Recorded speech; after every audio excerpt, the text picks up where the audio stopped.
নমস্কার, আমার চ্যানেলে তোমাদের সবাইকে স্বাগত। আজকের গল্প সত্যজিৎ রায়ের লেখা ব্রাউন সাহেবের বাড়ি। ব্রাউন সাহেবের ডায়েরিটি হাতে আসার পর থেকেই ব্যাঙ্গালোর যাওয়ার একটা সুযোগ খুঁজছিলাম। সেটা এলো বেশ অপ্রত্যাশিতভাবে।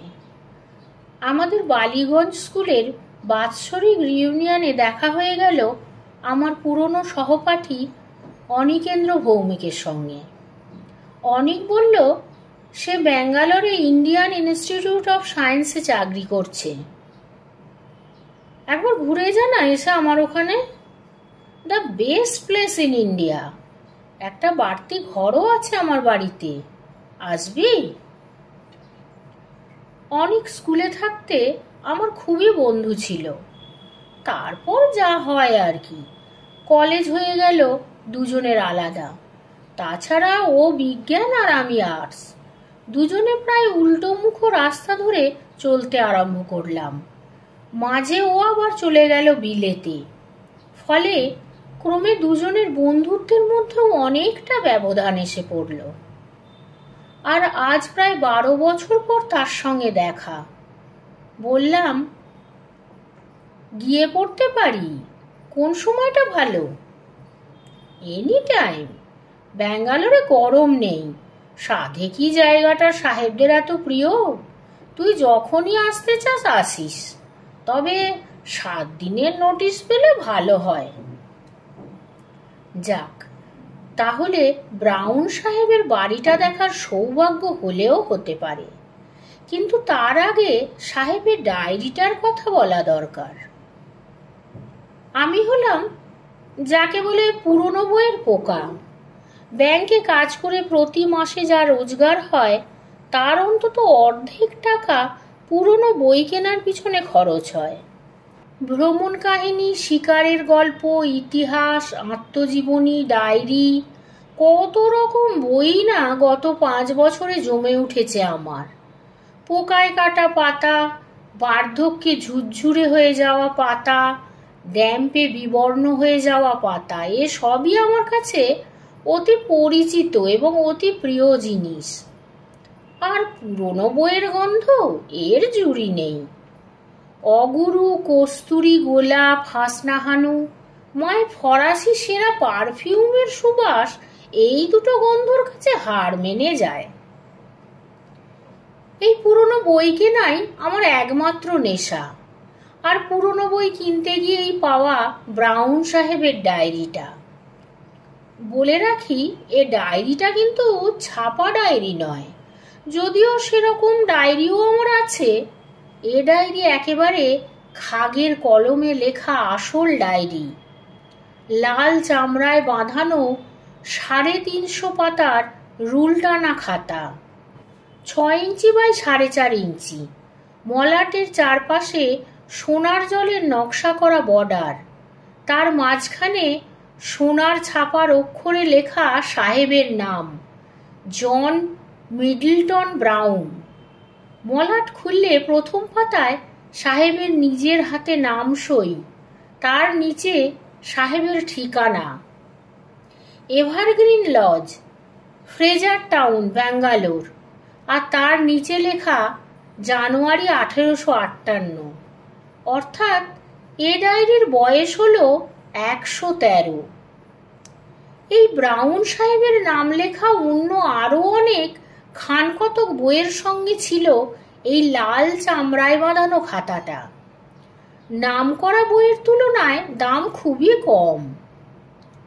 মকবুল চাইল 20, আমি বললাম 10। শেষটায় 12 টাকার বিনিময়ে বইটা আমার সম্পত্তি হয়ে গেল। ব্রাউন যদি নাম করা কেউ হতেন তাহলে এই বইয়ের দাম 1000 টাকা হতে পারত। ডায়েরিটাতে তখনকার দিনের ভারতবর্ষে সাহেবদের দৈনন্দিন জীবনের বাইরে আরো কিছু জানতে পাবো এমন আশা করিনি। সত্যি বলতে কি, প্রথম শখানেক পাতা পড়ে তার বেশি পাইওনি। ব্রাউন সাহেবের পেশা ছিল স্কুল মাস্টারি। ব্যাঙ্গালোরের কোনো একটা স্কুলে শিক্ষকতা করতেন।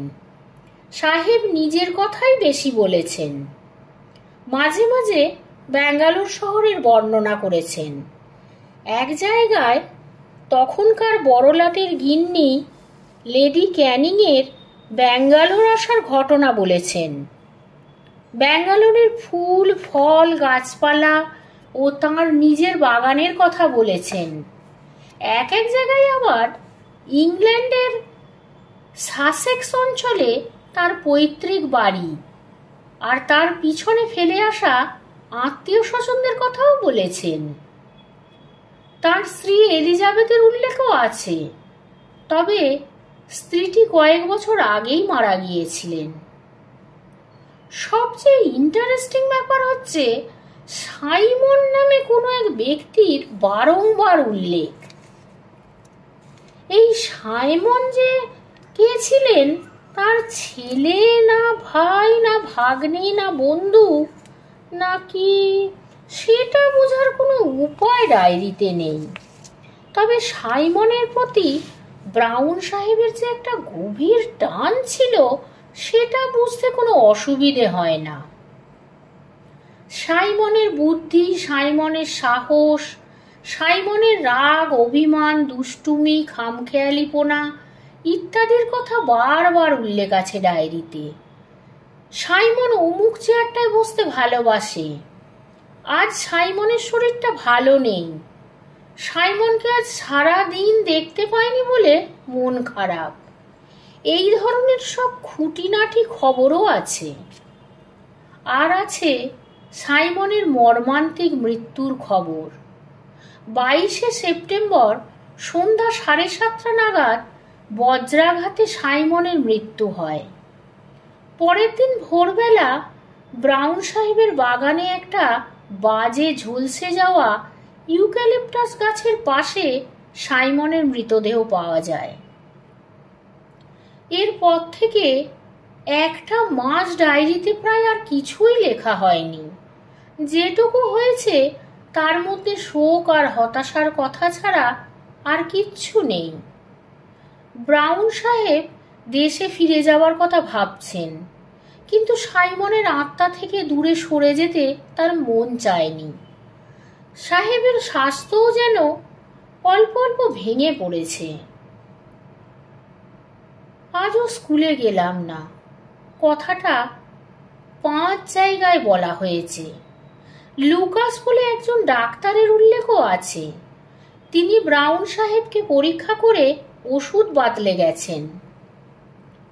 তারপর হঠাৎ 2রা নভেম্বর ডায়েরিতে এক আশ্চর্য ঘটনার উল্লেখ, এবং এই ঘটনাই আমার কাছে ডায়েরির মূল্য 1000 গুণ বাড়িয়ে দিয়েছে।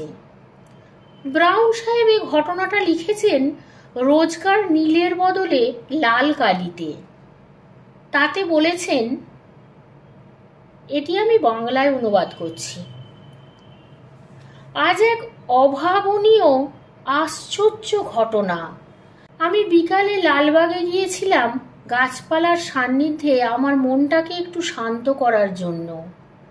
সন্ধ্যা 7:30 নাগাদ বাড়ি ফিরে বৈঠকখানায় ঢুকেই দেখি সাইমন ফায়ারপ্লেসের পাশে তার প্রিয় হাই ব্যাক চেয়ারটিতে বসে আছে। সাইমন, সত্যি সাইমন! আমি তো দেখে আনন্দে আত্মহারা। আর শুধু যে বসে আছে তা নয়, সে এক দৃষ্টে আমারই দিকে তাকিয়ে আছে তার স্নেহ মাখানো চোখ দুটি নিয়ে। এদিকে ঘরে বাতি নেই। আমার ফাঁকিবাজ খানসামা টমাস এখনো ল্যাম্প জ্বালেনি। তাই সাইমনকে আর একটু ভালো করে দেখব বলে আমি পকেট থেকে দেশলাইটা বার করলাম। কাঠি বার করে বাক্সের গায়ে ঘষতেই আলো জ্বলে উঠল। কিন্তু কি আফসোস, এই কয়েক মুহূর্তের মধ্যেই সাইমন উধাও। অবশ্যই সাইমনকে যে কোনোদিন আবার দেখতে পাবো সেটাই তো আশা করিনি। এইভাবে ভূত অবস্থাতেও যদি মাঝে মাঝে সে দেখা দিয়ে যায়, তাহলে আমার মন থেকে সব দুঃখ দূর হয়ে যাবে।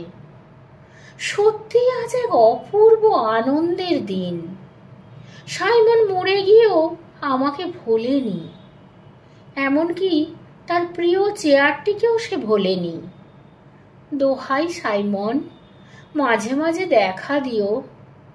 আর কিছু চাই না আমি তোমার কাছে। এইটুকু পেলেই আমি বাকি জীবনটা শান্তিতে কাটাতে পারবো। এরপরে ডায়েরি আর বেশি দিন চলেনি।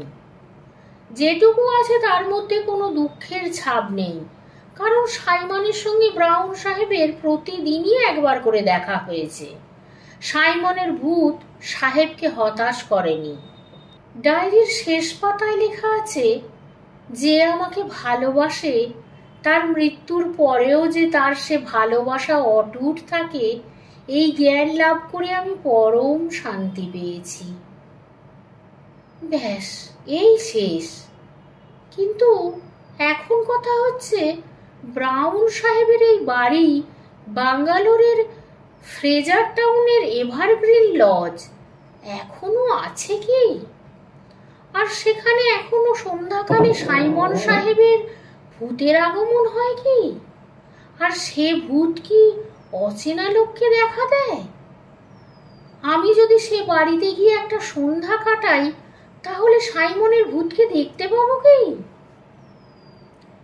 ব্যাঙ্গালোরে এসে প্রথম দিন অনেককে এসব কিছুই বলিনি। সে আমাকে তার অ্যাম্বাসাডার গাড়িতে করে সমস্ত ব্যাঙ্গালোর শহর ঘুরিয়ে দেখিয়েছে, এমনকি ফ্রেজার টাউনও। ব্যাঙ্গালোর সত্যিই সুন্দর জায়গা, তাই শহরটা সম্বন্ধে উচ্ছ্বাস প্রকাশ করতে আমার কোনো মিথ্যার আশ্রয় নিতে হয়নি। শুধু সুন্দর নয়, কলকাতার পর এমন একটা শান্ত কোলাহল শূন্য শহরকে প্রায় একটা অবাস্তব স্বপ্নরাজ্যের মতো মনে হয়। দ্বিতীয় দিনটা ছিল রবিবার। সকালে অনেকের বাগানে রঙিন ছাতার তলায় বসে চা খেতে খেতে প্রথম ব্রাউন সাহেবের প্রসঙ্গটা তুললাম। ও শুনে টুনে হাত থেকে চায়ের পেয়ালা নামিয়ে বেতের টেবিলের উপর রেখে বলল, দেখ রঞ্জন, যে বাড়ির কথা বলছিস সে বাড়ি হয়তো থাকলেও থাকতে পারে 100 বছর আর এমন কি বেশি। তবে সেখানে গিয়ে যদি ভূত টুত দেখার লোভ থেকে থাকে তোর, তাহলে আমি ওর মধ্যে নেই। কিছু মনে করিসনি ভাই, আমি চিরকালই একটু অতিরিক্ত সেনসিটিভ। এমনি দিব্যি আছি। আজকের দিনের শহরে কোনো উপদ্রব নেই এখানে। ভূতের পিছনে ছোটা মানে সাত করে উপদ্রব ডেকে আনা, ওর মধ্যে আমি নেই। অনেকের কথা শুনে বুঝলাম এই 12 বছরে ও বিশেষ বদলায়নি। স্কুলে ভীতু বলে ওর বদনাম ছিল। মনে পড়ল একবার আমাদের ক্লাসেরই জয়ন্ত আর আরও কয়েকটি ডানপিটে ছেলে ওকে এক সন্ধ্যায় বালিগঞ্জ সার্কুলার রোডের রাইডিং স্কুলের কাছটাতে আপাদমস্তক সাদা কাপড় মুড়ি দিয়ে ভয় দেখিয়েছিল। অনেকেই ঘটনার পর 2 দিন স্কুলে আসেনি এবং অনেকের বাবা নিজে হেডমাস্টার বীরেশ্বর বাবুর কাছে এসে ব্যাপারটা নিয়ে কমপ্লেন করেছিলেন। আমি এ বিষয়ে কিছু বলার আগেই অনেক হঠাৎ বলে উঠল, তবে নেহাতি যদি তোর যেতে হয় তাহলে সঙ্গীর অভাব হবে না। আসুন মিস্টার ব্যানার্জি। পিছনে ফিরে দেখি একটি বছর 45-এর ভদ্রলোক অনেকের বাগানের গেট দিয়ে ঢুকে হাসি মুখে আমার দিকে এগিয়ে আসছেন। বেশ বলিষ্ঠ চেহারা, প্রায় 6 ফুট হাইট। পরনে ছাই রঙের হ্যান্ডলুমের প্যান্টের উপর গাঢ় নীল টেরিলিনের বুশশার্টের গলায় সাদা কালো বাটিকের ছোপ মারা সিল্কের মাফলার। অনেক পরিচয় করিয়ে দিল। আমার বন্ধু রঞ্জন সেনগুপ্ত, মিস্টার ঋষিকেশ ব্যানার্জি। ভদ্রলোক শুনলাম ব্যাঙ্গালোরে এয়ারক্রাফট ফ্যাক্টরিতে কাজ করেন, বহুদিন বাংলাদেশ ছাড়া, তাই কথার মধ্যে একটা অবাঙালি টান এসে পড়েছে, আর অজস্র ইংরাজি শব্দ ব্যবহার করেন। অনেক বেয়ারাকে ডেকে আর এক পেয়ালা চায়ের কথা বলে দিয়ে একেবারে সোজাসুজি ব্রাউন সাহেবের বাড়ির কথাটা পেরে বসল। কথাটা শুনে ভদ্রলোক এমন অট্টহাস্য করে উঠলেন যে কিছুক্ষণ থেকেই যে কাঠবেড়ালিটাকে দেখছিলাম আমাদের টেবিলের আশেপাশে নির্ভয়ে ঘোরাফেরা করছে, সেটা ল্যাজ উঁচিয়ে একটা দেবদারু গাছের গুড়ি বেয়ে শটান একেবারে মগডালে পৌঁছে গেল। Ghost! Ghost! You seriously believe in ghost? আজকের দিনে, আজকের যুগে? আমি আমতা আমতা করে বললাম, একটা কৌতূহল থাকতে ক্ষতি কি? এমনও তো হতে পারে যে ভূতের একটা বৈজ্ঞানিক ব্যাখ্যা আছে যেটা 10 বছরের মধ্যে জানা যাবে। ব্যানার্জির হাসি তবুও থামে না। লক্ষ্য করলাম ভদ্রলোকের দাঁতগুলো ভারী ঝকঝকে ও মজবুত। অনিক বলল, যাই হোক mister Banerjee, ghost or no ghost, এমন বাড়ি যদি একটা থেকেই থাকে আর রঞ্জনের যদি একটা উদ্ভট খেয়াল হয়েই থাকে একটা সন্ধেবেলা ওকে নিয়ে খানিকটা সময়ের জন্য ও বাড়িতে কাটিয়ে আসতে পারেন কিনা সেইটি বলুন। ও কলকাতা থেকে এসেছে, আমার গেস্ট, ওকে তো আর আমি একা যেতে দিতে পারি না সেখানে। আর সত্যি বলতে কি, আমি নিজে মানুষটা একটু অতিরিক্ত যাকে বলে সাবধানী। আমি যদি নিয়ে যাই তাহলে বোধহয় ওর সুবিধের চেয়ে অসুবিধেই হবে বেশি। মিস্টার ব্যানার্জি তার শার্টের পকেট থেকে একটা বাঁকা পাইপ বার করে তার মধ্যে তামাক গুঁজতে গুঁজতে বললেন, আমার আপত্তি নেই, তবে আমি যেতে পারি কেবল একটা কন্ডিশনে। আমি সঙ্গে শুধু একজনকে নেব না, দুজনকেই নেব। কথাটা শেষ করে ব্যানার্জি আবার হাসলেন, আর তার ফলে এবার আশেপাশের গাছ থেকে 4-5 রকম পাখির চিৎকার ও ডানা ঝাপটানির আওয়াজ শোনা গেল। অনিকের মুখ কিঞ্চিত ফ্যাকাশে দেখালেও সে আপত্তি করতে পারল না। কি নাম বললেন বাড়িটার? ব্যানার্জি জিজ্ঞাসা করলেন। এভারগ্রিন লজ, ফ্রেজার টাউনে? তাই তো বলছে ডায়েরিতে। ভদ্রলোক পাইপে টান দিলেন। ফ্রেজার টাউনে সাহেবদের কিছু পুরনো বাড়ি আছে বটে, কটেজ টাইপের। এনিওয়ে, যেতেই যদি হয় তো দেরি করে লাভ কি? হোয়াট অ্যাবাউট আজ বিকেল, এই ধরুন 4টে নাগাদ? ইঞ্জিনিয়ার হলে কি হবে, মেজাজটা একেবারে পুরোদস্তুর মিলিটারি এবং সাহেবি। ঘড়ি ধরে 4টের সময় ঋষিকেশ ব্যানার্জি তার মরিস মাইনর গাড়িটি নিয়ে এসে হাজির। গাড়িতে যখন উঠছি তখন ভদ্রলোক জিজ্ঞাসা করলেন, সঙ্গে কি কি নিলেন? অনেক ফিরিস্তি দিল, একটা 5 সেলের টর্চ, 6টা মোমবাতি, ফার্স্ট এড বক্স, একটা বড় ফ্লাক্স ভর্তি গরম কফি, 1 বাক্স হ্যাম স্যান্ডউইচ, 1 প্যাকেট তাস, মাটিতে পাতবা চাদর, মশা তাড়ানোর জন্য 1 টিউব ওডোমস। আর অস্ত্রশস্ত্র? ব্যানার্জি জিজ্ঞাসা করলেন। ভূতকে কি অস্ত্র দিয়ে কিছু করা যায়? কি রে রঞ্জন, তোর সাইমনের ভূত কি সলিড নাকি? যাই হোক, মিস্টার ব্যানার্জি গাড়ির দরজা বন্ধ করে বললেন, আমার কাছে একটি ছোটখাটো আগ্নেয়াস্ত্র আছে, সুতরাং সলিড লিকুইড নিয়ে চিন্তা করার কোনো প্রয়োজন নেই।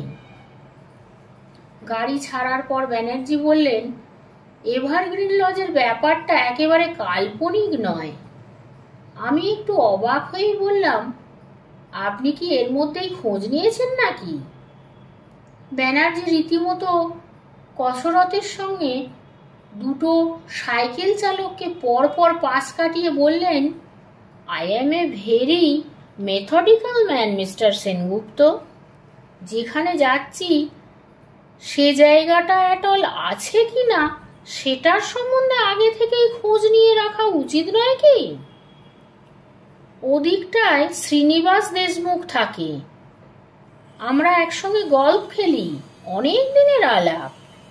সকালে এখান থেকে ওর বাড়িতেই গিয়েছিলাম। বলল এভারগ্রিন লজ বলে একটা একতলা কটেজ নাকি প্রায় 50 বছর থেকে খালি পড়ে আছে। বাড়ির বাইরের বাগানে বছর 10 আগে পর্যন্ত লোকে পিকনিক করতে যেত, এখন আর যায় না। খুব নিরিবিলি জায়গায় বাড়িটা। আগেও নাকি একটানা বেশি দিন কেউ ও বাড়িতে থাকেনি।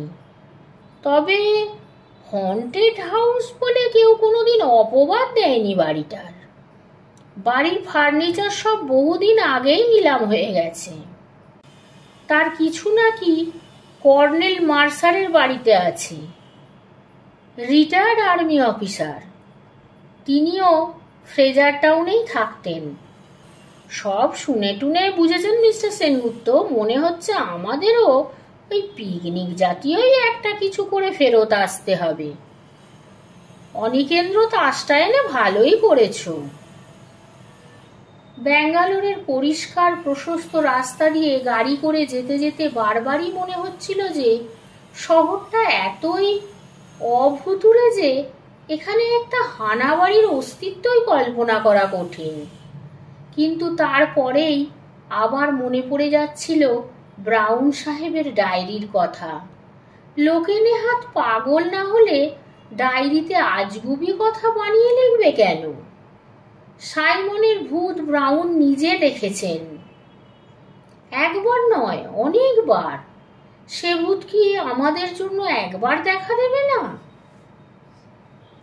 বিলেতে আমি যাইনি, কিন্তু বিলেতের কটেজের ছবি বইয়ের পাতায় ঢের দেখেছি। এভারগ্রিন লজের সামনে দাঁড়িয়ে মনে হলো সত্যিই যেন ইংল্যান্ডের কোনো গ্রামাঞ্চলের একটা পুরনো পরিত্যক্ত বাড়ির সামনে এসে পড়েছি। কটেজের সামনে ছিল বাগান। সেখানে ফুলের কেয়ারির বদলে এখন শুধু ঘাস আর আগাছা। একটা ছোট্ট কাঠের গেট দিয়ে বাগানে ঢুকতে হয়। সেই গেটের গায়ে একটা ফলকে খোদাই করে এখনো লেখা রয়েছে বাড়ির নামটা।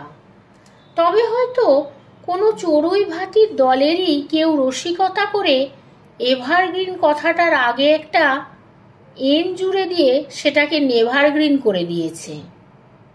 আমরা গেট দিয়ে ঢুকেই বাড়ির দিকে এগোলাম। চারিদিকে অজস্র গাছপালা, ইউক্যালিপটাসও গোটা তিনেক রয়েছে দেখলাম। আর যা গাছ আছে তার অনেকগুলোরই নাম আমার জানা নেই, চোখেও দেখিনি এর আগে কোনোদিন। ব্যাঙ্গালোরের জলমাটির নাকি এমনই গুণ যে সেখানে যে কোনো দেশের যে কোনো গাছে বেঁচে থাকে।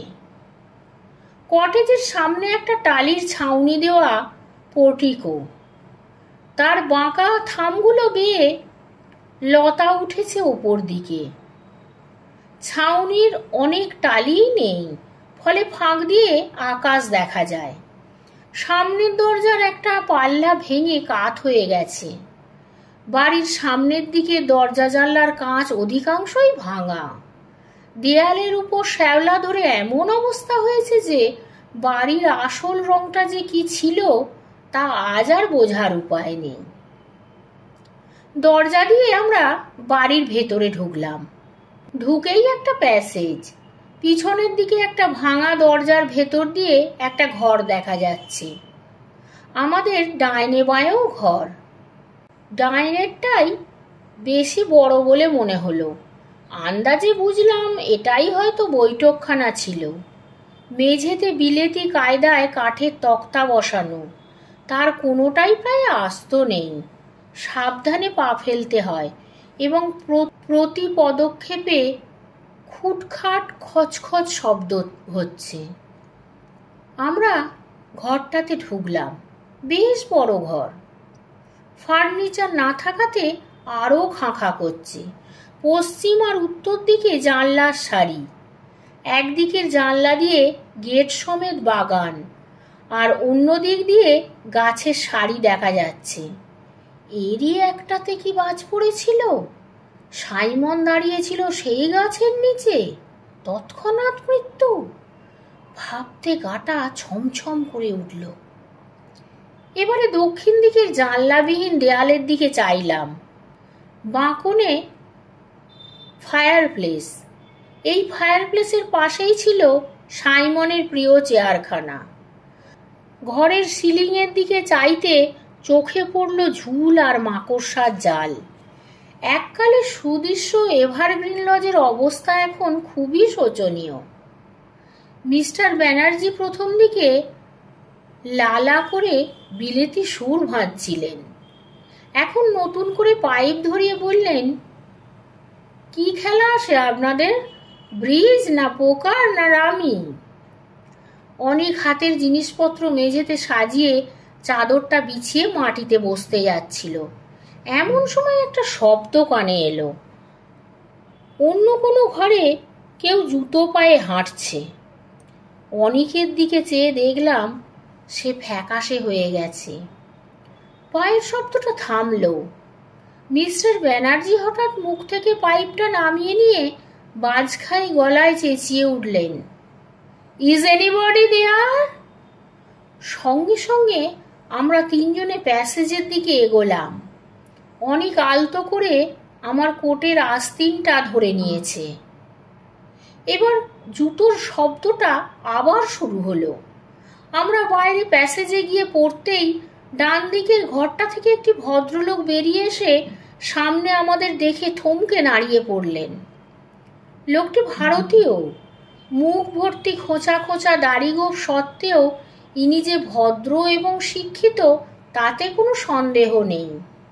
ভদ্রলোক বললেন, হ্যালো। আমরা কি বলবো ঠিক বুঝতে পারছিলাম না। এমন সময় আগন্তুক নিজেই আমাদের কৌতূহল নিবৃত্ত করলেন। আমার নাম Venkatesh. I am A painter.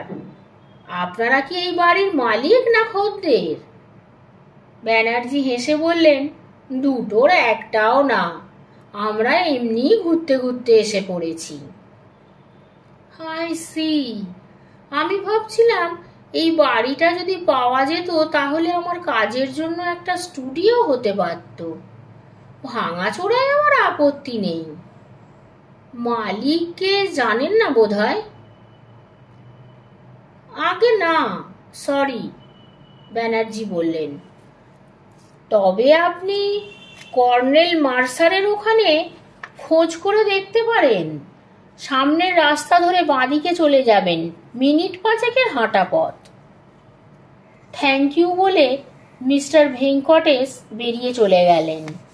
Gate খোলার এবং বন্ধ করার শব্দ পাওয়ার পর ব্যানার্জি আবার তাঁর অট্টহাসি হেসে বললেন, মিস্টার সেনগুপ্ত, ইনি নিশ্চয়ই আপনার সাইমন বা ওই জাতীয় কোনো ভূত ট্রুত নন? আমি হেসে বললাম, সবে মাত্র 5:15। এর মধ্যেই কি আপনি ভূতের আশা করেন নাকি? আর ইনি ভূত হলেও 19বিংশ শতাব্দীর নিশ্চয়ই নন, কারণ তাহলে পোশাকটা অন্যরকম হতো। আমরা ইতিমধ্যে বৈঠকখানায় ফিরে এসেছি। অনেক মাটিতে পাতা চাদরের উপর বসে পড়ে বলল, নার্ভাসনেস বাড়ানো, তার চেয়ে তাসই হোক। আগে মোমবাতি খান কতক জ্বালাও দেখি, ব্যানার্জি বললেন। এখানে বড় ঝপ করে সন্ধে নামে। 2টো মোমবাতি জ্বালিয়ে কাঠের মেঝেতে দাঁড় করিয়ে ফ্লাক্সের ঢাকনিতে কফি ঢেলে তিনজনে পালা করে খেয়ে নিলাম। একটা কথা আমার কিছুক্ষণ থেকে মনে আসছিল, সেটা আর না বলে পারলাম না। ভূতের নেশা যে আমার ঘরে কিভাবে চেপেছে সেটা আমার এই কথা থেকেই বোঝা যাবে। ব্যানার্জিকে উদ্দেশ্য করে বললাম, আপনি বলেছিলেন কর্নেল মার্সার এবাড়ির ফার্নিচার কিছু কিনেছেন। তিনি যদি এতই কাছে থাকেন তাহলে তাঁর বাড়িতে গিয়ে একটা জিনিসের খোঁজ করে আসা যায় কি? কি জিনিস? ব্যানার্জি প্রশ্ন করলেন। একটা বিশেষ ধরনের হাই ব্যাকড চেয়ার। অনেক যেন একটু বিরক্ত হয়েই বলল, কেন বলতো? হঠাৎ এখন হাই ব্যাক চেয়ারের খোঁজ করে কি হবে? না, মানে ব্রাউন সাহেব বলেছেন ওটা নাকি সাইমনের খুব প্রিয় চেয়ার ছিল। সে ভূত হয়েও ওটাতে এসে বসতো। ওটা থাকতো ওই ফায়ার প্লেসটার পাশে। হয়তো ওটা ওখানে এনে রাখতে পারলে। অনেক বাধা দিয়ে বলল, তুই ব্যানার্জি সাহেবের ওই মরিস গাড়িতে করে হাইব্যাক চেয়ার নিয়ে আসবি, নাকি আমরা তিনজনে ওটাকে কাঁধে করে নিয়ে আসবো? তোর কি মাথা খারাপ হয়েছে? ব্যানার্জি এবার হাত তুলে আমাদের দুজনকেই থামিয়ে দিয়ে বললেন, কর্নেল মার্সার যা কিনেছেন তার মধ্যে ওই রকম চেয়ার নেই, এটা আমি জানি। তার বাড়িতে আমার যথেষ্ট যাতায়াত আছে। ওটা থাকলে আমার চোখে পড়তো। আমি যতদূর জানি উনি কিনেছিলেন দুটো বুককেস, দুটো অয়েল পেন্টিং, খানকতক ফুলদানি, আর সেলফে সাজিয়ে রাখার জন্য গুটি কতক শখের জিনিস, যাকে আর্ট অবজেক্টস বলে। আমি দমে গেলাম। অনেক তাস বার করে শাফল করতে আরম্ভ করলো। ব্যানার্জি বললেন, রামই হোক, আর এসব খেলা জমে ভালো যদি পয়সা দিয়ে খেলা যায়। আপনাদের আপত্তি আছে কি? বললাম, মোটেই না, তবে আমি ব্যাংকের সামান্য চাকুরে, বেশি হারাবার সামর্থ্য আমার নেই। বাইরে দিনের আলো ম্লান হয়ে এসেছে। আমরা খেলায় মন দিলাম। আমার তাসের ভাগ্য কোনোদিনই ভালো ছিল না, আজও তার ব্যতিক্রম লক্ষ্য করলাম না। আমি জানি অনেক মনে মনে নার্ভাস হয়ে আছে, সুতরাং সে জিতলে পরে আমি অন্তত একটু নিশ্চিন্ত হতাম। কিন্তু তারও কোনো লক্ষণ দেখলাম না। কপাল ভালো একমাত্র মিস্টার ব্যানার্জির। গুনগুন করে বিলিতি সুর ভাঁজছেন আর দানের পর দান জিতে চলেছেন। খেলতে খেলতে নিস্তব্ধতার মধ্যে একবার একটা বেড়ালের ডাক শুনলাম। তার ফলে আমার মনটা আরো যেন একটু দমে গেল। হানা বাড়িতে বেড়ালের থাকা উচিত নয়। কথাটা বলাতে ব্যানার্জি হেসে বললেন, but it was A black cat. এই প্যাসেজ দিয়ে হেঁটে গেল। ব্ল্যাক ক্যাট তো ভূতের সঙ্গে যায় ভালোই, তাই না? খেলা চলতে লাগলো। বেশ কিছুক্ষণের জন্য একবার মাত্র একটা অজানা পাখির কর্কশ ডাক ছাড়া আর কোনো শব্দ, দৃশ্য বা ঘটনা আমাদের একাগ্রতায় বাধা পড়তে দেয়নি। ঘড়িতে 6:30। বাইরের আলো নেই বললেই চলে। আমি একটু ভালো তাস পেয়ে পরপর দুবার জিতেছি, আর এক রাউন্ড রামি হয়ে গেছে ইতিমধ্যেই। এমন সময় হঠাৎ একটা অস্বাভাবিক শব্দ কানে এলো। কে যেন বাইরের দরজায় টোকা মারছে। আমাদের তিনজনেরই হাত তার শুদ্ধ নিচে নেমে এলো। টক টক টক টক। অনেক এবার আরো ফ্যাকাশে। আমার বুকের ভেতরেও মৃদু কম্পন শুরু হয়েছে। কিন্তু ব্যানার্জি দেখলাম সত্যিই ঘাবড়াবার লোক নন। হঠাৎ নিস্তব্ধতা ভেদ করে তিনি বাজখাই গলায় চেঁচিয়ে উঠলেন, হু ইজ ইট? আবার দরজায় টোকা। টক টক টক। ব্যানার্জি তদন্ত করার জন্য তড়াক করে উঠে পড়লেন। আমি খপ করে ভদ্রলোকের প্যান্টটা ধরে চাপা গলায় বললাম, একা যাবেন না। তিনজনে একসঙ্গে ঘর থেকে বেরোলাম। প্যাসেজে এসে বাঁদিকে চাইতেই দেখলাম দরজার বাইরে একজন লোক দাঁড়িয়ে আছে। তার পরনে স্যুট ও হাতে একটা লাঠি। অন্ধকারে তাকে চেনার কোনো উপায় নেই। অনিক আবার আমার আস্তিন চেপে ধরল, এবার আরো জোরে। ওর অবস্থা দেখেই বোধহয় আমার মনে আপনা থেকেই একটা সাহসের ভাব এলো। ব্যানার্জি ইতিমধ্যে আরো কয়েক পা এগিয়ে গিয়ে চেঁচিয়ে উঠে বললেন, ও হ্যালো, ডক্টর লার্কিন, আপনি এখানে? এবার আমিও প্রৌঢ় সাহেবটিকে বেশ ভালোভাবেই দেখতে পেলাম।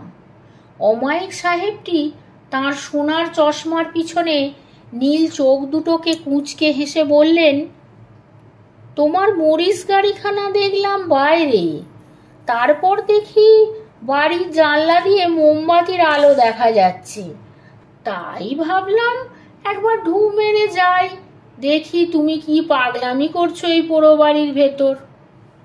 ব্যানার্জি হেসে বললেন, আমার ওই যুবক বন্ধু দুটির একটু উদ্ভট ধরনের অ্যাডভেঞ্চারের শখ।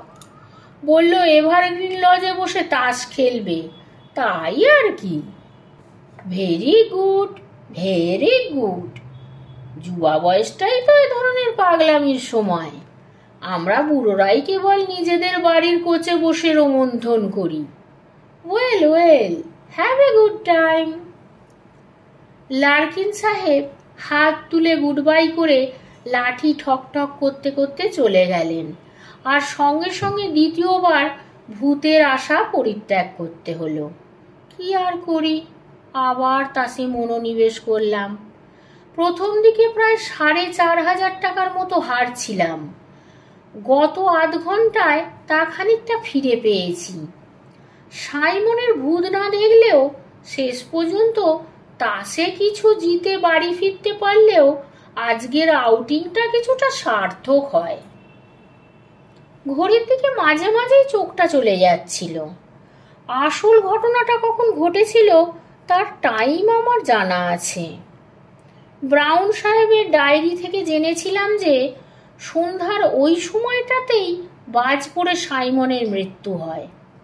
আমি তাস বাঁটছি, মিস্টার ব্যানার্জি তার পাইপে আগুন ধরাচ্ছেন। অনেক সবেমাত্র স্যান্ডউইচ খাওয়ার মতলবে প্যাকেটটাতে হাত লাগিয়েছে। এমন সময় তার চোখের চাউনিটা মুহূর্তের মধ্যে বদলে গিয়ে সঙ্গে সঙ্গে তার সমস্ত অঙ্গ প্রত্যঙ্গ আড়ষ্ট হয়ে গেল। তার দৃষ্টি দরজার বাইরে প্যাসেজের দিকে। বাকি দুজনের চোখও স্বভাবতই সেদিকেই চলে গেল। যা দেখলাম তাতে আমারও কয়েক মুহূর্তের জন্য গলা শুকিয়ে নিঃশ্বাস বন্ধ হয়ে গেল।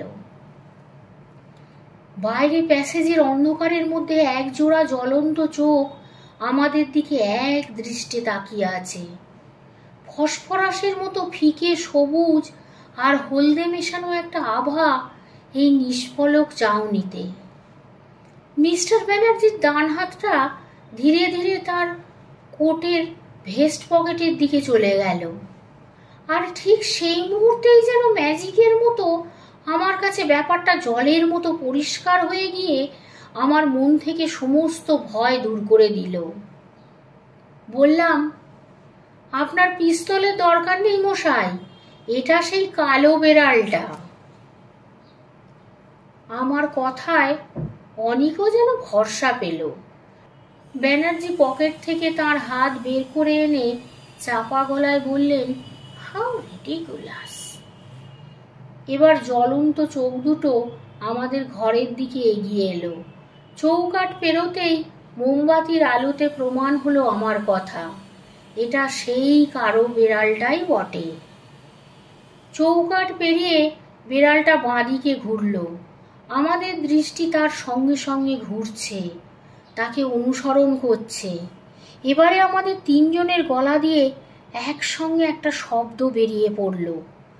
আচমকা বিস্ময়ের ফলে যে শব্দ আপনা থেকেই মানুষের মুখ থেকে বেরোয়, এ সেই শব্দ। এই শব্দের কারণ আর কিছুই না, আমরা যতক্ষণ তন্ময় হয়ে তাস খেলেছি তারই ফাঁকে কিভাবে কোত্থেকে জানি একটা গাঢ় লাল মখমলে মোড়া হাইব্যাক চেয়ার এসে ফায়ারপ্লেসের পাশে তার জায়গা করে নিয়েছে। অমাবস্যার রাতের অন্ধকারের মতো কালো বেড়ালটা চেয়ারটার দিকে নিঃশব্দে এগিয়ে গেল। তারপর এক মুহূর্ত সেটার সামনে দাঁড়িয়ে একটা নিঃশব্দ লাফে সেটার ওপর উঠে কুণ্ডলি পাকিয়ে শুয়ে পড়ল।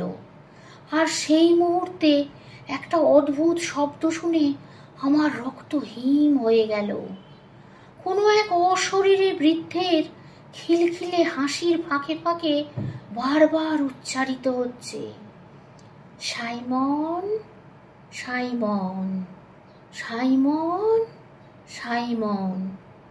আর তার সঙ্গে ছেলে মানুষই খুশি হওয়া হাততালি। একটা আর্তনাদ শুনে বুঝলাম অনেক অজ্ঞান হয়ে গিয়েছে। আর মিস্টার ব্যানার্জি, তিনি অনেককে কোলপাঁজা করে তুলে ঊর্ধ্বশ্বাসে প্যাসেজ দিয়ে দরজার দিকে ছুটছেন। আমিও আর থাকতে পারলাম না।